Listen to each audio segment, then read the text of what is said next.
News కు స్వాగతం. వ్యర్థాలు ఇలా స్వచ్ఛత సాధ్యమేలా? కమ్మేస్తున్న పొగ, ప్రజలకు అనారోగ్యం. వలేటివారిపాలెం మండలంలో పోకూరు గ్రామంలోని వ్యర్థాలు గ్రామ సచివాలయం వెనుక వైపు రహదారి ప్రక్కనే వేస్తున్నారు. గ్రామంలో ఇంటింటి దగ్గర తడి పొడి చెత్త సేకరించి సంపద సృష్టించాల్సి ఉండగా ఆ దిశగా చర్యలు లేవు. గ్రామ సచివాలయం ముందు సంపద సృష్టి కేంద్రం దిష్టిబొమ్మగా ఉండగా వెనుక వైపున డంపింగ్ యార్డును తలపిస్తుందని స్థానికులు ఆవేదన వ్యక్తం చేస్తున్నారు. ఈ ప్రదేశమంతా కూడా డంపింగ్ యార్డులా మారిపోగా వ్యర్థాలకు నిప్పు అంటించడంతో ప్లాస్టిక్ కాగితాలు ఖాళీ పొగ వ్యాపిస్తుందని రైతులు చెప్తున్నారు. ఇక్కడ చెత్త పెరిగిపోయిన వెంటనే దీనికి నిప్పు పెడుతూ ఉంటారు. చెత్తలో అధిక శాతం ప్లాస్టిక్ వ్యర్థాలే ఉండటంతో అవి రోజుల తరబడి కాలుతూనే ఉంటున్నాయి.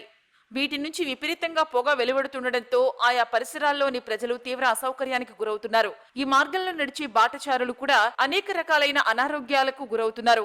ఈ ప్రదేశంలో చెత్తను వేయకుండా చర్యలు తీసుకోవాలని ప్రజలు అనేక సార్లు అధికారులకు మొరపెట్టుకున్నా ఎటువంటి ప్రయోజనం ఉండడం లేదని వాపోతున్నారు. 167B హైవే పక్కనే చెత్తా చెదారం డిస్పోజల్ గ్లాసులు వేస్తున్నారు. మురుగు కాలువల్లో పేరుకుపోయిన కంప చెట్లు చెత్తను తొలగించకపోవడంతో గ్రామవాసులు తీవ్ర ఇబ్బందులకు గురవుతున్నారు. ప్రజలకు అనారోగ్యం నుంచి విముక్తి కలిగించాలని ఉన్నతాధికారులు స్పందించి తగిన చర్యలు చేపట్టాలని కోరుతున్నారు. చేద్దాం అని అన్నది ఆయన ఎప్పుడు ఒక సూపర్వైజర్ ఉన్నాడు.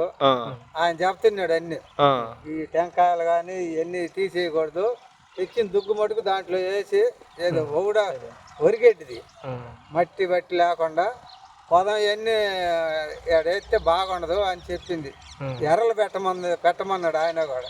మేము కూడా ఒప్పుకోను ఎర్రలు పెట్టేదానికి. అవి చేయమన్నారు కానీ అది చేస్తే కదా.